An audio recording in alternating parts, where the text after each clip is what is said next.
Good afternoon. This is AA Ron Peters with Tech Squared. I'm joined by Sean Peters of the same. Um, just delving into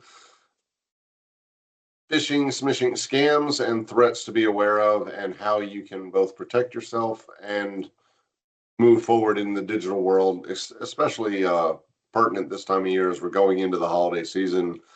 It seems like more and more people are being inundated by both scams and how to protect themselves. Sean, you've kind of put some things together here, and I just greatly enjoy kind of having the conversation from a business perspective of what that looks like landscape wise as far as phishing scams and bad actors trying to gain access to our businesses. Sure. Well, first thing I'm saying is, just, sorry, I got, I got to smile. Is what it is, right? But yeah, we've seen a lot of things when it comes to digital threats, and to your point, in this season, it's a shopping, holiday, gift giving season, and we find that folks are very, at times, rushed. There's a lot of family things, there's a lot of gift buying, there's travel, things like that, right? And so, a digital threat is very simply anything that can come across email, phone call, um, text, Facebook. It's amazing to me the number of avenues that the bad actors are chasing, and the reason I say it that way is a lot of folks don't recognize that the bad actors are very, very, very organized. Right? We look at the business of a doctor's office or an attorney's office, and we go, okay, that makes sense. They have a manager, they have workers, and there's a hierarchy there, and there are KPIs, things of that nature. Um, we have found that the attackers are very similar, right? They're very organized, and the reason we know that is Tech Squared has done a lot of cyber recoveries. We have assisted clients in paying the Bitcoin, right? We have paid Bitcoin. We have gotten data back through that method. It is not recommended. There are times, however, it is the only option.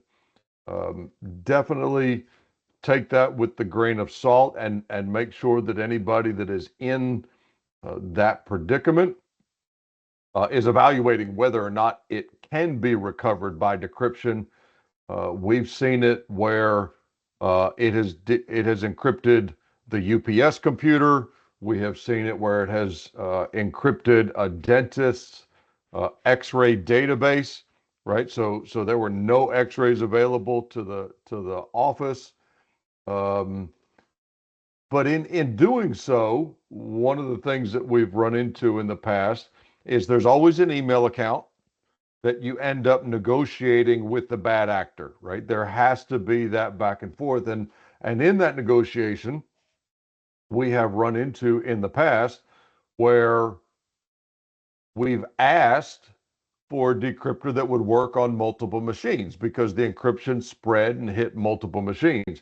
Yeah, and it has evolved over time where early on when encryption became a thing, um, you would pay the ransom once and it would decrypt as many machines as you ran it on. Now, where it has evolved is the attacker will ask for a file and the name of the computer. And so they will send you proof that that file can be decrypted, but the decryptor will be only functional on the machine name that you designated, right? The point being, they want to get paid multiple times for multiple computers. And when in the negotiation we asked about that, the person on the other side of the negotiation said, "Don't blame me. I'm just the operator." I was, I You was, I mean was there's a gonna, management structure? yeah, I was gonna touch on that because you said in the business of law firm, in the business, I think there's two plays there. One is there is an organizational structure on the counter side of us that is managers and operators and things like that. But there's also the busyness of the business kind of enabling the attacks, right? So we get so wound up in what we're doing on a day to day that we get so busy that we lose sight of what's the imperative, that we're taking time to be aware of our digital surroundings, if you will. Agreed. It's people against people, right? The weakest link on our side is the people. The greatest strength on their side is the people, because it has become an art form. It has become about predicting behavior, right? Uh, So much. client years back, we literally got a ticket from an admin person that said, and I'm not kidding, we're hiring. Someone sent me a file with a document that was password protected, and I was just being nosy, knowing I shouldn't enter the password that was in the email to the document, did it anyway, and now my computer doesn't work. So let me see if I get this right, just to follow those that don't see our everyday landscape. The our We had a client send a ticket to us saying, "Hey, I got an email that had a password protected file on it. The password for that was in the actual email that they sent, and they entered that. They clicked on the attachment and then entered the password that was provided in the email. Is that That how is that works?" exactly right. And then the Uh, macros within the document, we'll say it messed up the computer. The computer and became non-functional. that's what I wanted to kind of drive home is you mentioned it and kind of breezed over it, is the strength of their people looking to figure out ways to social engineer against both training technique and tools that we on this side, I'm going to try to divide it between our side and their side. Um, they're constantly, people are asking, why is this constantly evolving? Because we're constantly evolving, because they're constantly evolving. So you're looking at a chicken and 100%. the egg scenario 100%. of, yeah, So, I don't know that anybody that I've talked to recently would have suspected an attachment given the password. Okay, well, they're not asking for my password, they're asking for this one. and so some of this is behavior analysis. Okay. The challenge in the digital threat world is that they figure out how to break it, we figure out how to stop it, and it is an ongoing balance and conflict between usability and security. Okay. Mhm. A password that is 80 characters long is really secure, not very usable. Right. Right. And so to circle back real quick to the organizational structure, we have actually seen franchise structure in the bad guys. We have seen effectively McDonald's corporate say that franchisor attacked someone they were not supposed to attack. They will be sanctioned and fined, financial fine to the bad actor. Here is your decryptor. We're sorry. What? So you have a franchise model, and what that boils down to is the top level creates all the tools, all the platforms, all the hacks, all the packages, all the attachments. Someone agrees to use those tools, and whatever they get from the end user as far as ransom, they forward a percentage, 15, 20% up to the top create. It's franchise, right? So it's been Forgive the crazy to see. parallel here.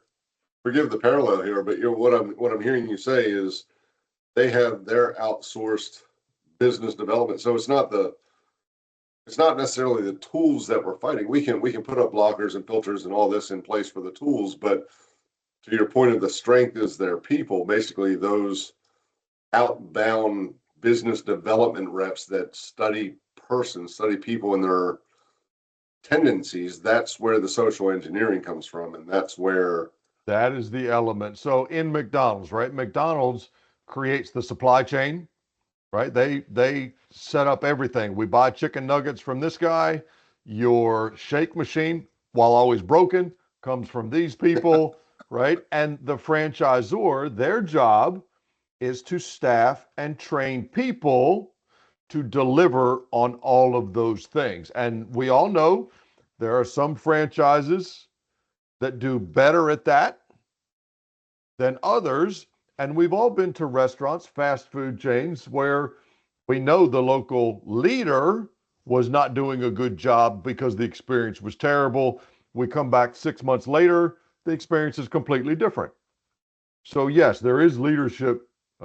There is a lot of leadership there. Now, to swing back, just because you and I love this stuff, but part of the reason to be aware of digital threats is it's just a growing risk in business environments, right? It can end up creating financial losses, data breaches, reputational damage. There are studies out there that if a company loses or has financial data destroyed, let's say their QuickBooks database is destroyed or their Peachtree database is destroyed, that within 2 years they're out of business. Gone. It's difficult to recover with that much damage. Now, are we getting better at protecting things? Yes, but as a company that is continually um, recovering from breaches, picking up clients, gaining clients because someone else did not protect them well, it continues to be an ongoing battle.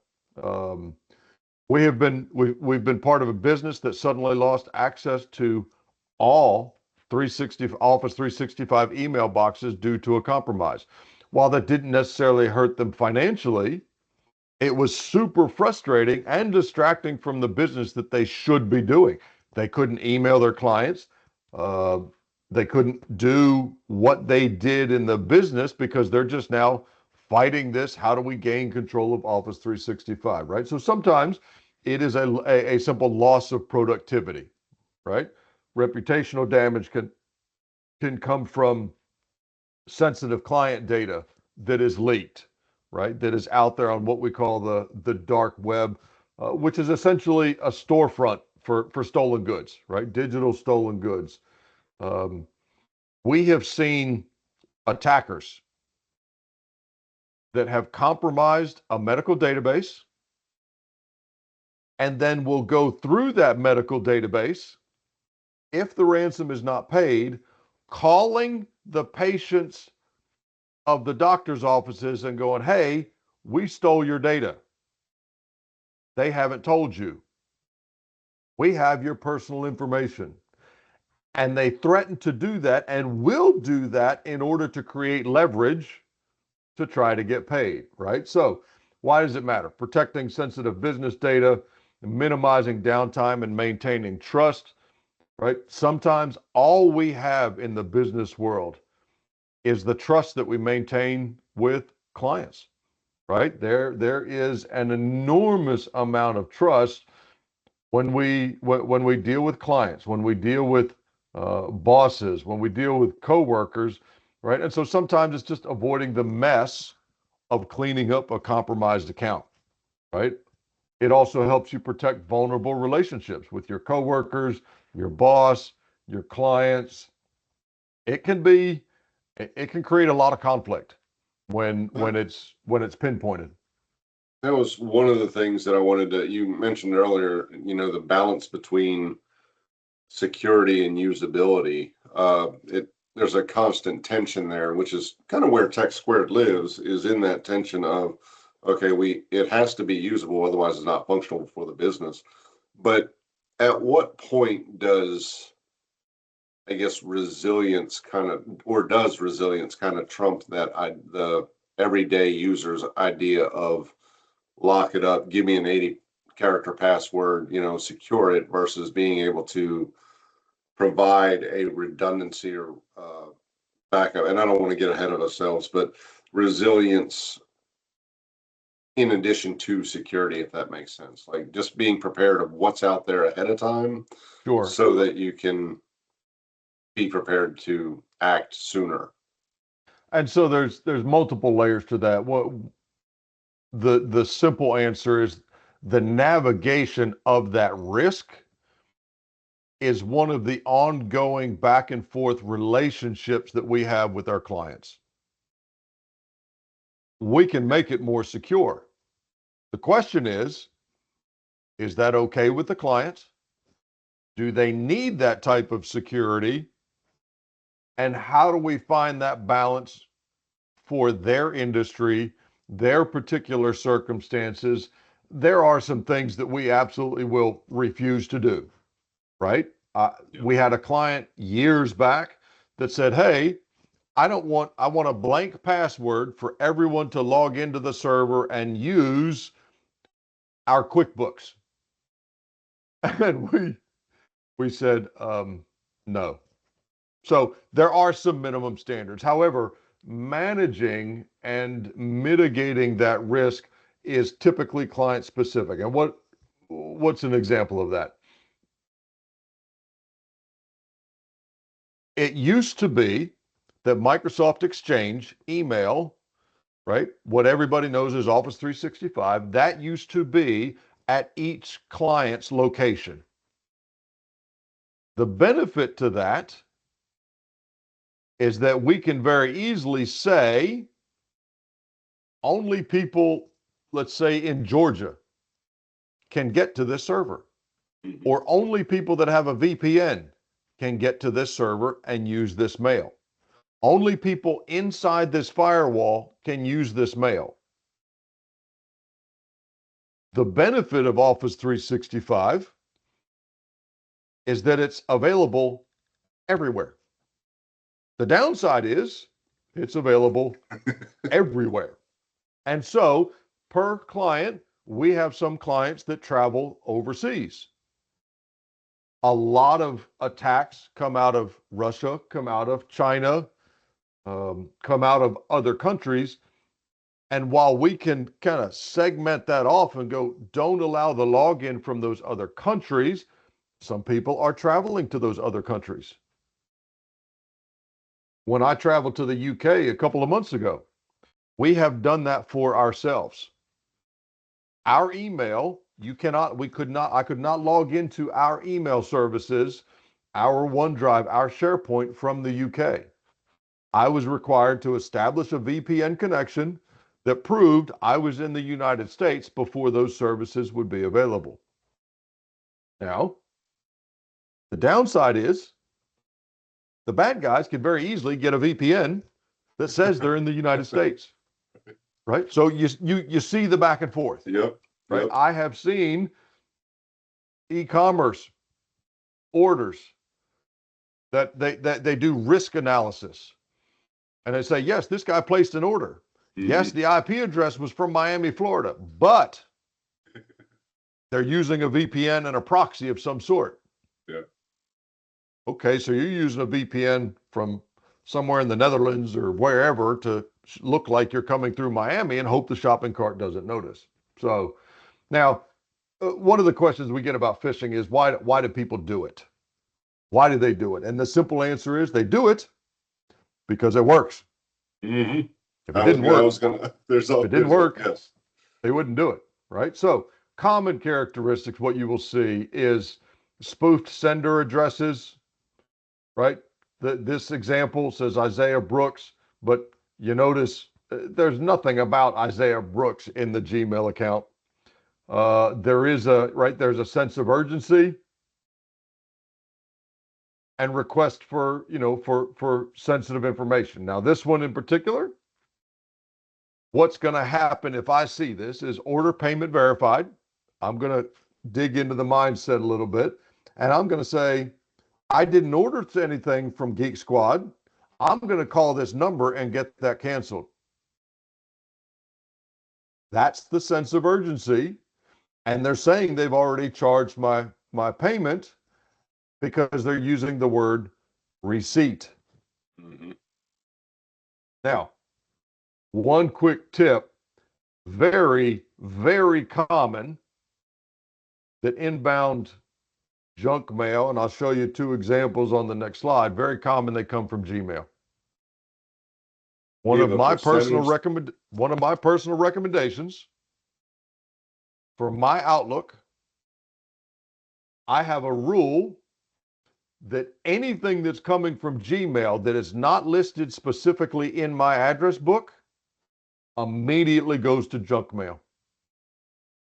Is that Period. is that to minimize, we'll say, the tired clicks or the happenstance double taps on the thumb or whatever that is, or is that just because you don't want to deal with it? I mean, is it just a It is the fact that knowing myself, 90% of the time, I'm going to be fine. I'm going to recognize that it's junk. However, that exception time is I'm checking email late at night. I have an employee, if you look at the examples I have here, both of these came from Gmail. Both of these are employees.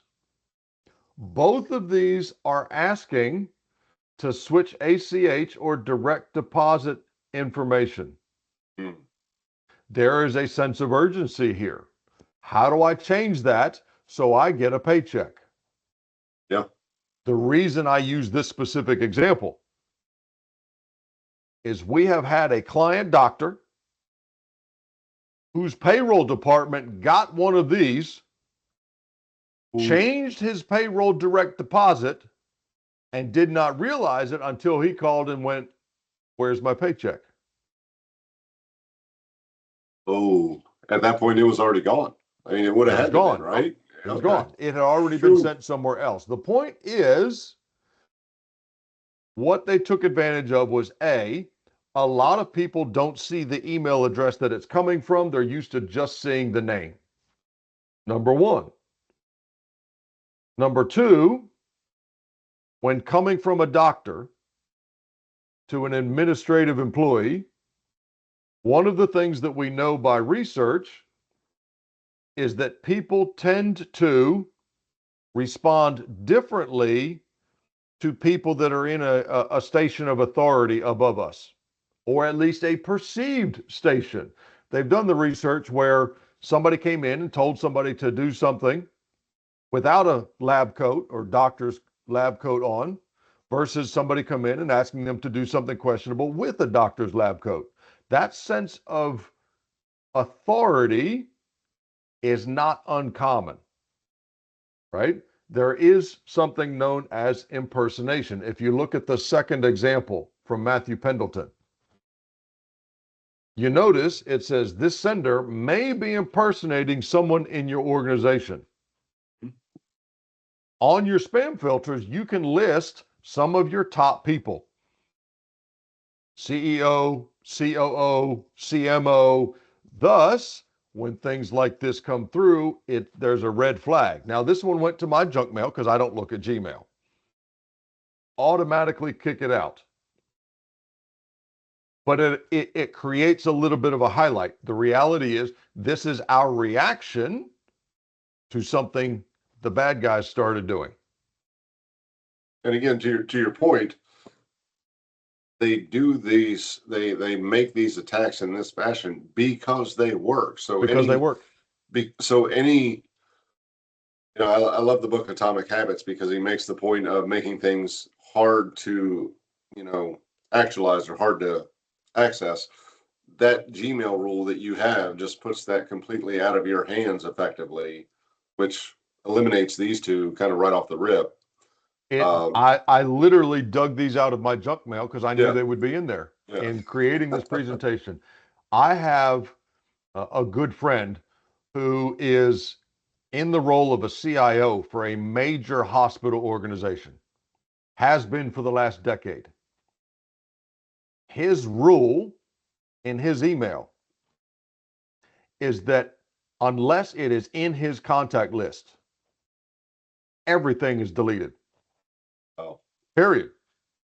So wow. unless he adds you into contacts, he never sees it I was at going to say, all. so there's a lot of due diligence on, say, our side, but on the end user side or email account holder side to be proactive in how to manage these potential There risks. are. There Because these are. are risks, and it's only really a threat if you interact with them. So if you can mitigate your access to or the possibility of some, I like that rule. I think it makes things a little bit more difficult potentially for your friend, but also for anybody trying to get in contact with them.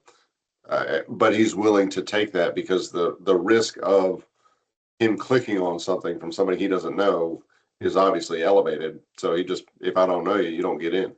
Correct. Now, one example where that would have been a problem for us, Mm. we had a prospect email in asking to set up some time to talk about their internal IT services and potentially working with Tech Squared. I would never have seen it because it came from a Gmail account. Right, right, Now, right. some of the point being, the reason the bad guys use Gmail is Gmail has such an amazing reputation that spam filters aren't going to knock it down. Number one. It's also the reason new Gmail balloons. It's the reason Gmail now requires a phone number. However, SMS enabled phone numbers are easy to get. They're And easy easy to to create. spoof. Mhm. Correct. It's part of the reason that I recommend people using a domain specific or a company specific email and not a Gmail account for company business because of exactly this.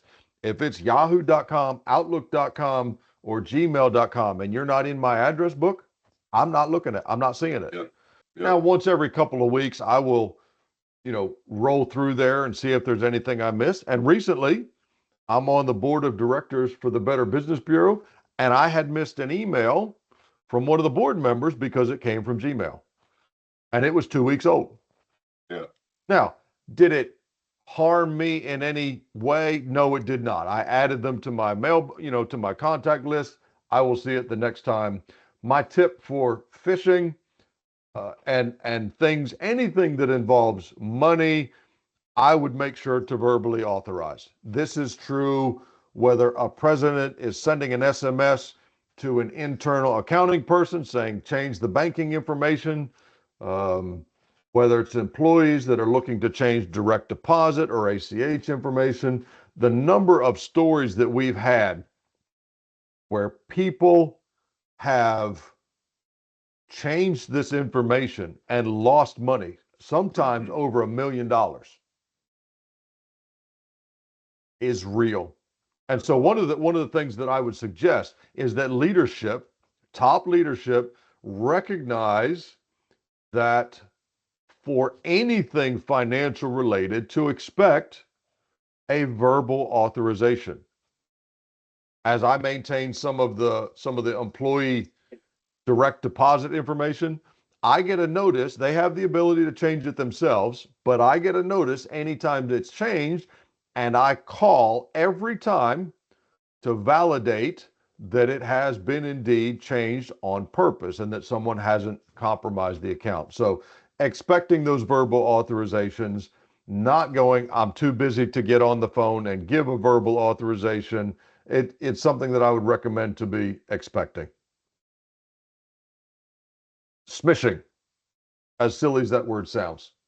It is SMS spam. It is SMS phishing.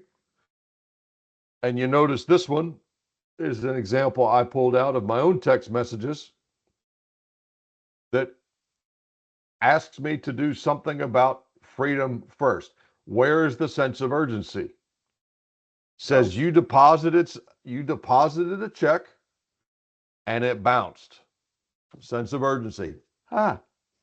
Now, my guess is that if I had clicked on that, it would have gone to something that looked like freedom first. They probably copied some of the theme, some of the look from Freedom First, and they were looking to capture my credentials to Freedom First, So this, right? so that URL there, you're assuming that would be basically a hijacked page or a rip off of Freedom First, whatever that is. I'm not aware of Freedom First, But basically that URL is kind of redirecting to a malicious page is what you're getting at. Yes. Okay. And recognize that Freedom First is a valid bank in our Virginia market. Okay. Okay. These people are doing their research. It's not Yep. just a random. They're doing research and it's very targeted. Recently, Matt and Scotty in our office got an SMS from me. I don't know what it said, what it was asking them to do, but they both reached out going, "Is this you?" No, it's Hmm. not. Now, I can understand why they even asked because I text from probably 4 different numbers. So, Right. the possibility of me getting another number, not telling them it's possible. Um, right. So it's one of those things that sense of urgency, um, and they're asking for something that I might be concerned about. Right. And they're looking to capture credentials that they might be able to get into the bank account, right? Cause some havoc. So we've got phishing, we've got smishing, and the context within the context of both of them, there is an emotional impetus or stimulus that says, "Hey, you got to act," Always. or this is going to negative. So it's a fear motivation to act promptly or quickly without thinking.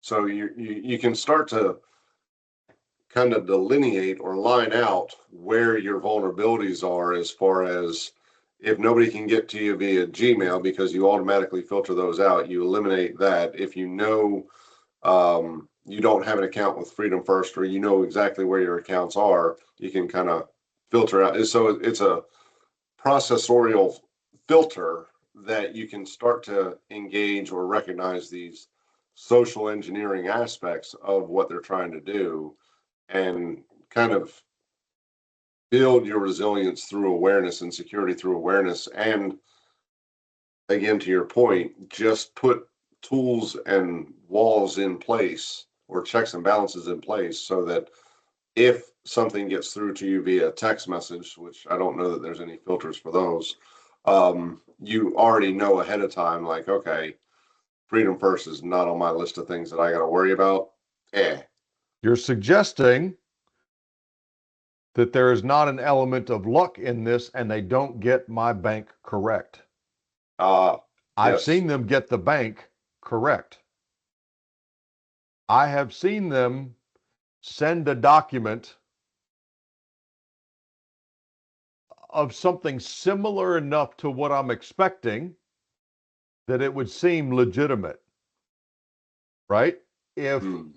for instance, we work with healthcare a lot, I have seen emails delivered to healthcare providers going, information on your patient, click here for the document. And what it's doing is it is directing them to a site that looks like Office 365, that asks for their credentials, that they log in with their actual Office 365 credentials to view the document. They're not going to go, wait, is that one person, one of the 500 patients I've seen this year, is that legitimate or not?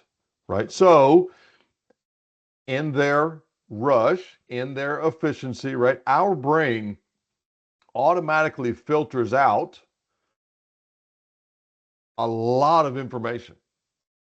If you are used to getting things about patients, if you are used to logging into Freedom First, if you have had any issues with, checks bouncing,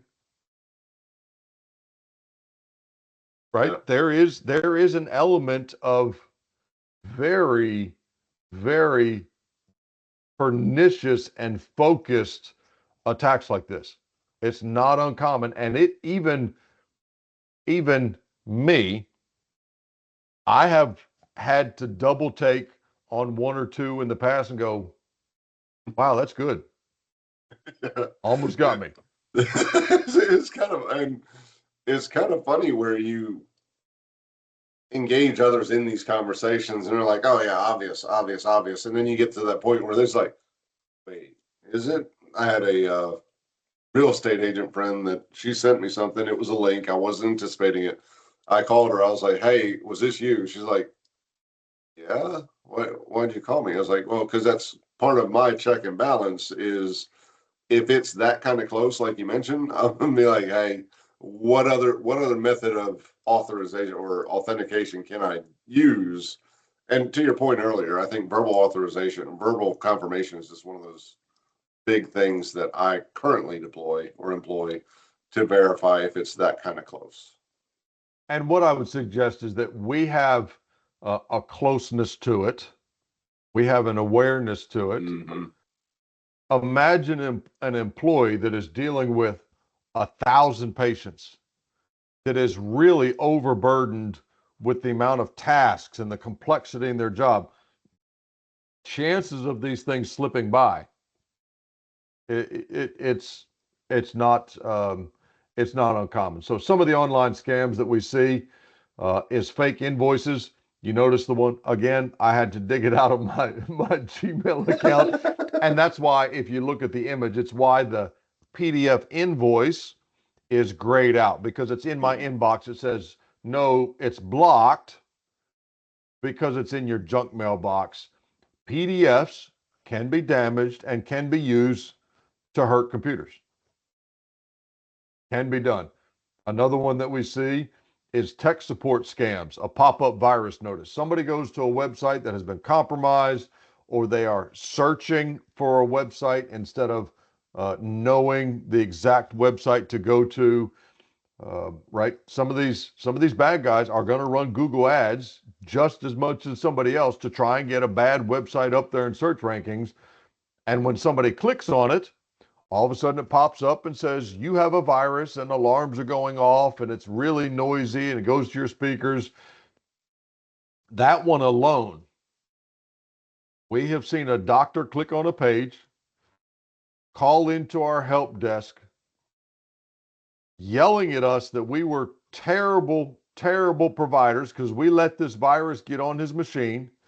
He had already allowed remote access to the phone number he called on that pop-up, had given them the credit card number. They charged his credit card, and he was screaming at us to get off the computer. He was taking care of it.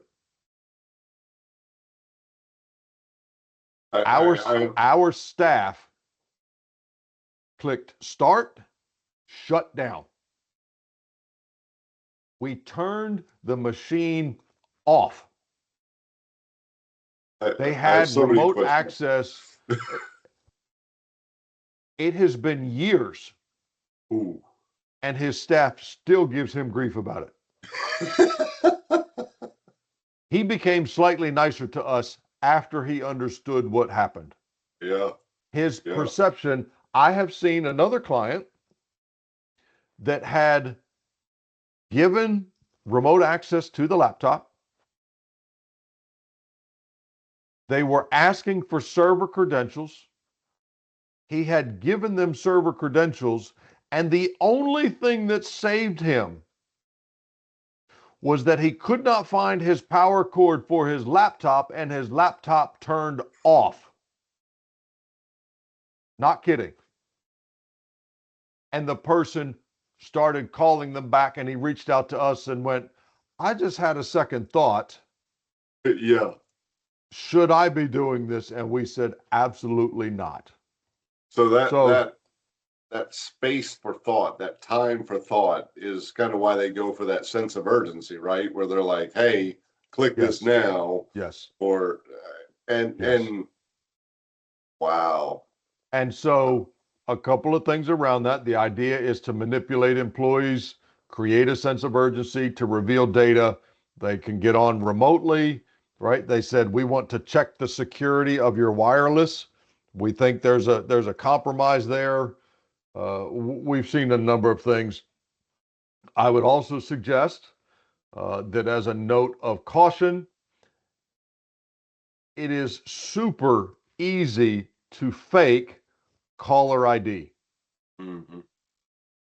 I can call you personally from any doctor's office I like. Not legal, easy. My point being in that is just because you get a call from a vendor, some 800 number that's a vendor, or a service provider that is a vendor, when in doubt, I will actually kindly ask and say, my apologies. This is a security matter. I would like to call you back on the number that is published for your company. I will hang up the phone and dial them back. They pick up the phone, they're understanding. I do that with DocuSign. I do that with vendors that call and are asking for sensitive information of any sort. It is one of those things that if you are unsure, call back. If a credit card provider calls you and says, "Hey, we have some activity on your card that we don't recognize," that's fine. Find the published number on the back of your credit card or from your bank, call them back. And Don't forgive me. necessarily call the number back that's in the voicemail unless it's the one that is published. If you can Okay, that's what I was verify gonna. that number, Yeah. but reaching back so that you are in control. It is very easy to fake caller ID to you. It is very difficult to change the routing of a phone number from you out. I can call from a doctor's office inbound to you, but if you call that number back, it's going to route through the phone system, and it's very difficult as well as very visible if that changes, right? Yeah. That's something that is protected. If you've ever gone to a Verizon store and they go, "What is your PIN?" Or an AT&T store, "What is your PIN so that we can port the number?" Without that number, you can't move the routing. And Can't be done. that's what I was gonna ask is I think there's all too many times. I think a lot of people both it's an odd dichotomy that people live in movies and deny movies kind of at the same time. But you see where in order to trap the bad guy, they're like, well, we'll capture the line and move it over here and we'll answer it over here. I don't see that being as easy as movies make it, but I think they minimize the other side of that where they can call in so much easier by spoofing the number. Agreed. The capturing in the number typically requires, it used to require what we will call physical access to the wiring or the plant. However, with voice over IP, which is the way the majority of voice traffic goes, it's much more difficult. It's not something you can just tap into with a butt set like they used to, right? And so it's a lot more difficult. I wouldn't suggest that it can't be done. I would suggest that is an extremely high level, and therein is the bad guys are also in that element of um, ease versus effort, Mm-hmm. right? Same thing, right? Yeah. Security, how much security is in the way for us to do this? What's the payoff, right? What's the ease? So we've also seen business email compromise where somebody gets a hold of an executive's account and starts emailing people, "Hey, please change wiring instructions for this," or ACH, right? Verbal, right? Lot can be around that. We'll skirt through a few of these. Ransomware encrypts the data, demands payment, still happens, very organized. One that we are seeing a lot of is Microsoft MFA or multi-factor authentication bypass. They are stealing sessions so that MFA is not needed, meaning they can go log in. Basically, you've heard of cookies. If you've ever gone to a website like Amazon, you've logged in once and then you don't have to log in again for, 2 weeks. It recognizes who you are. There is a mechanism where if you go through a phishing website, they can capture the cookie that allows that session just to resume. Uh, And so what you're seeing now is an ongoing adoption of what they call passkeys. The reason for the passkeys is they are specific to the device you're on. Meaning, not only is the session valid, but is it coming from the right machine, right? So there's an added element of that. The difficulty is the organization and the storage and things of passkeys. It starts to become there's some complexity there on how you manage it. 0 day, what that means is things that we're unaware of, that are exploiting some flaw that we're unfamiliar with. One of the things that we are seeing a lot of in the last couple of weeks is RDP, or remote desktop protocol files.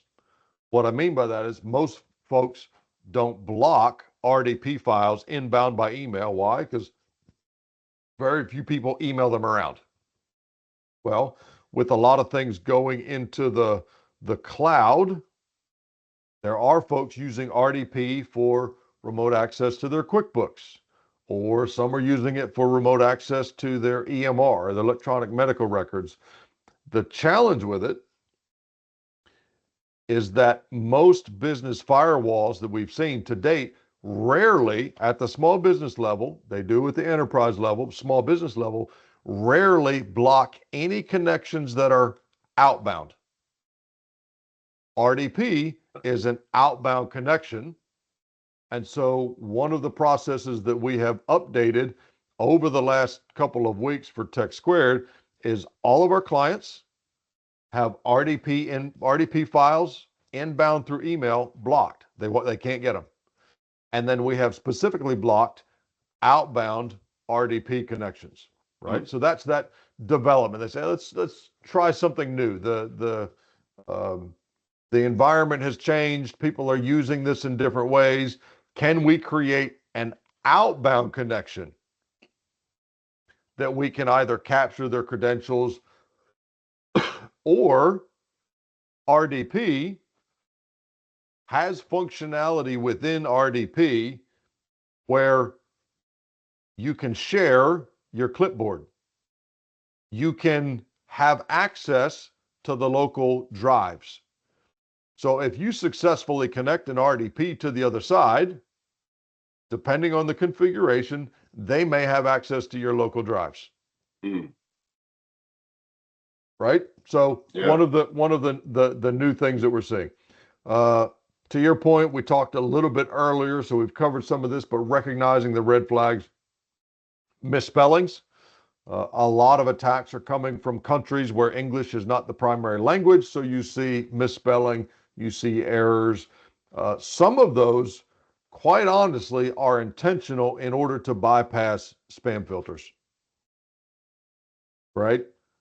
They may misspell the word free very specifically because there's language, advertising emails that get blocked. They'll use similar language but misspell it a little bit, but not so bad that it's going to be a red flag. So watching for misspellings, unusual URLs or websites, right? The end of that text message I showed you said freedom first. Yep. It wasn't freedomfirst.com. I was going to say URL was not freedom first. So our eyes, believe it or not, will see the thing we are expecting. Mm-hmm. So in the very beginning where it said deposit bounce from freedom first, my eye is going to try to focus on the freedom first at the bottom of that URL and not look at the very top. Scam indicators can be too good to be true offers. I hate to admit it, but my son called me one day while I was traveling and said, Dad, there's this website offering this Lego model that's it's like $99. It's normally like $300. Yeah. And I bought it. Let's just say his next call was to the bank. And he had to have a debit card replaced, and they had to cancel the charge. Why? It was too good to be true, and it was indeed fake. Unusual payment requests. That can be Zelle, that can be Venmo, that can be, hey, you have an outstanding invoice. It's not uncommon for people to send fake invoices to companies just to see if they get paid. Oh, there was a story, what, 2 weeks ago? Guy had been doing that with Google and Apple for like the past 6 years. Yes. 2.1 million. I'm like, why didn't you stop? Because he just sent them invoices and they paid it. I've seen hospitals do the same thing. They just pay it, right? How to avoid some of these threats? Verify the sender details, hovering over the links to check authenticity. If your provider offers the option to use a link protect mechanism, um, recommend engaging that. Link protect, there are some of what the attackers will do is they will send an email with a link that is valid in order to get through the spam filter. And then they will compromise the account soon after the email blast that goes to, tens of thousands of people. Once it's gotten through the spam filter, then they will compromise the account. And so what Link Protect does, Link Protect is a mechanism where the link that you actually get, when you click on it, it goes to a service provider server, which loads that site in the background first to see if there's any malicious intent before it allows your web browser to go there. And I saw one just last week inbound to me where it popped up and went, "We're not really sure this is safe. Do you trust this site? Are you sure you wish to go? We believe it could be dangerous." And you How have to fast do you select. hit the back button? And they're like, nope. There are times I have not. I X out of it. What I do is I will spin up a protected virtual machine and go to that link again just to see what it does. Is this valid or not? So I do it. I will go pursue it in a protected space where it's not going to compromise my work machine, right? Avoid unknown links or attachments. If you're worried about it, don't click it. Local municipality here in Tennessee, somebody clicked on a PDF, bombed the machine. It happens. Call the published phone number, not just the one in the email. Look for the number that should be associated with that vendor. Multi-factor authentication, always a good one. Prefer application-based multi-factor versus SMS-based multi-factor. Sometimes that is not possible. It is uncommon for banks to use a hardware token or a multi-factor application like Google Authenticator, where you have the rotating 6 digits. The reason is it's more difficult for people to use than just a straight SMS. So it's uncommon with banks. Um, Endpoint protection software, recommend the level of managed detection and response. Some call it MTR, or managed threat response, which is what they call a security operations center engagement or relationship. And the reason I recommend that, all of our endpoints are protected by that. And what that is a security specialist company that is looking over our shoulders 24/7. They are running searches for bad behavior. One of the most recent benefits to that is SharePoint, which is Microsoft's kind of file sharing. It's an element of OneDrive, but for company wide. If someone gains access to the account, what the SOC is able to do, we have actually experienced this. The SOC has reached out to us and said there were files in SharePoint accessed from IP addresses we don't typically see accessing it because you're in the United States. You may want to take a look at that account. The reason I point out that that can be important, there is language in our field called dwell time. It's a scary thing that people don't like to think about, but the most recent recovery that we did was for an organization that when forensics started looking into their network and into their Office 365, the attacker had been accessing their environment at an admin level for 6 months before things went sideways and got encrypted. 6 months. That's So a whole nother conversation. if you don't have a layer of someone that is engaging and looking through your data and your access logs and where that access is coming from at all times, you may be more vulnerable than you think. And just a note of safety. It doesn't have to be a scary thing. There are services that can be deployed to help mitigate that risk. System updates is something that I have seen an entire company taken offline, unable to function for 2 weeks because they were not patching their computers. And when the computers got infected, it generated so much network traffic that their internet was effectively shut down for 2 weeks until we eventually got involved. We were not the first call. They had internal IT. They called another IT provider. We eventually got called in about a week or about 10 days into it.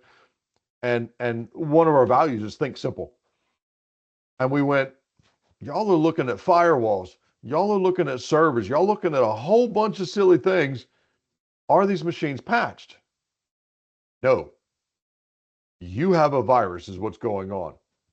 Fix that. The other one that we saw with patching is not, it was not a virus. It was not an attack.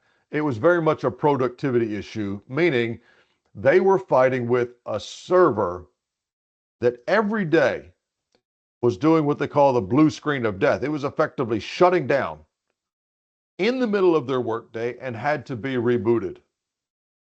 They had internal IT.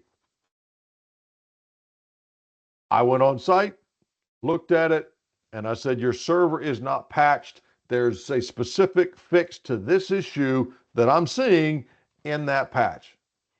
They said, no, no, it's patched. It's not. They had not applied the service pack to the server that was necessary to fix that issue. Silly thing. And then the last thing I will add to this is local administrative rights.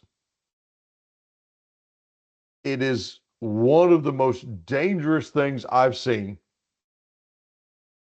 I've seen the 3 or 4 of the compromises that we have seen over the last several years have all been because someone ran something, expected it to be good, was malicious, they had local admin rights, and it went shoo, throughout the network. Yep. Went everywhere, right? So Hmm. it is one of those security usability things without admin rights. It is at times takes a little bit of time for something to get installed by a provider or an additional password, but it is one of those things that can help you avoid malicious issues. Immediate actions. Don't click or respond. Report to the IT or security team. Change the passwords, right? Long-term actions. Find someone or engage someone that can monitor accounts and systems, like I talked about with the managed threat response. Yep. Security awareness training. It sounds silly and it can be a little odd.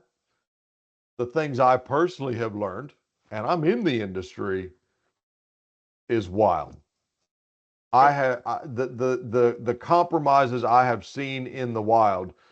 I recently talked with a high level executive that said, I'm a mile, I'm 3/4 of a mile from the nearest house. I probably don't need a Wi-Fi password.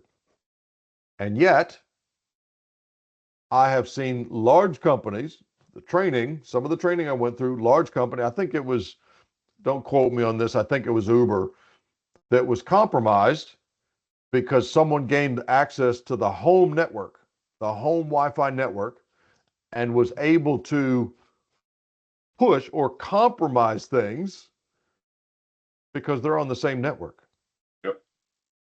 right? How much harder to tear something up inside a house if the house is locked? If you leave the door open, and then credit monitoring services. I personally think, it's a huge thing, something simply to be aware of. I think it's very proactive. It is something that while it is typically given for free if you're part of a compromise, right? If a healthcare company gets compromised, they're going to give you free credit monitoring. I think it's something to be involved in at all times, just so that you have a baseline and you're not looking at it suddenly, something you can be aware of. Oh, and that kind of stuff I've noticed just recently. Insurance companies are starting to kind of tack that on. I mean, your car insurance company, your house insurance company, they'll start to tack that on for $7 a month, just kind of as a preemptive. Hey, are you aware of this kind of thing? Right. So Right. relatively easy to gain access to that kind of stuff. So Right. As we wrap up, I'll just share two things. Um, couple of sites that are fun for me: darkreading.com, thehackernews.com. Those can be real good resources for learning about compromises. Probably not something most people are going to go look at. I find it fascinating to see what's out there. The two at the bottom are probably a little bit more relevant. Delete Me is a service. It's not a credit monitoring service. What it does is it goes out and attempts to delete your personal data from places that can find it, right? A lot of the databases, public databases that are out there that are scraping your information, storing your information, and pentester.com, similar service, right? We found your data compromised in these areas. The thing about the programs is I would suggest that they do take uh, time to manage, right? Because they're going to say, hey, your information on LinkedIn, your password was compromised back in 2016. Okay, I changed my password. I have to work through the initial scan, deal with those things so that the next one that comes up, I get alerted to it, right? And then it's also working through the dark web and places like that where it works to delete your personal information if it can, in a pretty interesting fashion. So that's all I've got at the moment. Anything you want to follow up with or questions? no, I think it's one of those important things to kind of, again, you really hit on it where we're kind of getting into that age of not believing what our eyes see, and our mind and our eyes and our every digital world interaction is at some level being engineered. And the more we can be aware of that by just attending webinars, trainings, things like that, to recognize what we're actually being fed, or looking at, is, I think, critical to being able to secure things going forward. And again, that awareness that you and I have because we're in the industry, bringing that to other people so they can go, oh yeah, I hadn't thought about that. That's what I'm enjoying about this series. That's what I'm loving, and hopefully bringing to everybody that's able to watch this and take away some lessons from it. So thank you very much for both your Sure. experience and the stories that you're able to bring to bear. I'll share one more before we go. We do a lot of things out of habit. You mentioned Atomic Habits. There was one by Charles Duhigg, I think it was. It wasn't Atomic Habits, it was another book about habits. Yeah, There I was, can't think of. and I'm not going to get the story entirely right. Y'all can go look it up. Charles Duhigg.